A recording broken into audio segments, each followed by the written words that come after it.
నమస్తే ఫ్రెండ్స్, నేను మీ లక్ష్మిని. Welcome to Lakshmi kitchen. ఈ రోజు మన రెసిపీ ఏంటంటే రాగి సరి చేసుకున్నామండి. సమ్మర్ వచ్చింది కదండి, కాఫీ టీలు తాగకూడదండి, ఆరోగ్యానికి మంచిది కాదు. రాగి సరి తాగితే మన బాడీ కూల్ అవుతాదండి. నేనైతే గనుక కాఫీ టీలు మానేసి రోజు ఉదయం సాయంత్రం రాగి సరి తాగుతున్నానండి. నేను ఒక గిన్నె తీసుకున్నాం, గిన్నెలోకి 4 స్పూన్ల రాగి పిండి వేసుకుందాం. ఒక గ్లాస్ వాటర్ వేసుకొని ఉండలు లేకుండా పిండిని బాగా కలుపుకుందామండి.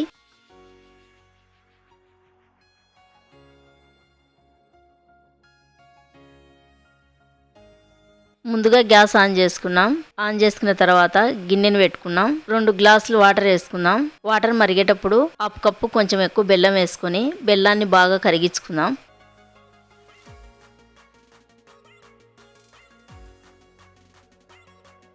బెల్లం కరిగిన తర్వాత బెల్లం బాగా కరిగిందండి. కలిపి పెట్టిన రాగిపిండి ఉంది కదా, రాగిపిండి వాటర్ వేసుకున్నాం. మరిగే వాటర్లో వేసుకున్న తర్వాత ఉండలు లేకుండా బాగా కలుపుదాం. ఈ రాగి గంజి చిక్కబడేంత వరకు ఉడికించుకున్నాం.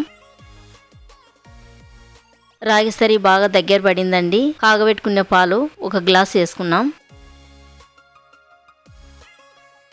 పాలు వేసుకున్న తర్వాత బాగా కలుపుదామండి. 2 యాలకులు తీసుకొని రోట్లో వేసుకొని మెత్తగా దంచుకుందామండి.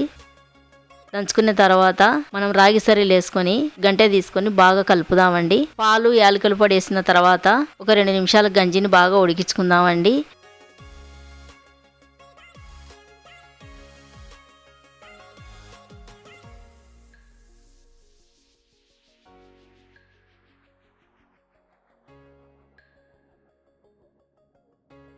రెండు నిమిషాల తర్వాత గ్యాస్ ఆఫ్ చేసుకుని గిన్నెని కిందికి దింపుకున్నామండి. అంతేనండి, మన రాగి సరి రెడీ అయిపోయింది. నా వీడియోకి నచ్చితే నాకు లైక్ చేసి సపోర్ట్ చేయండి. ఇంకో కొత్త రెసిపీతో మళ్ళీ కలుద్దామండి.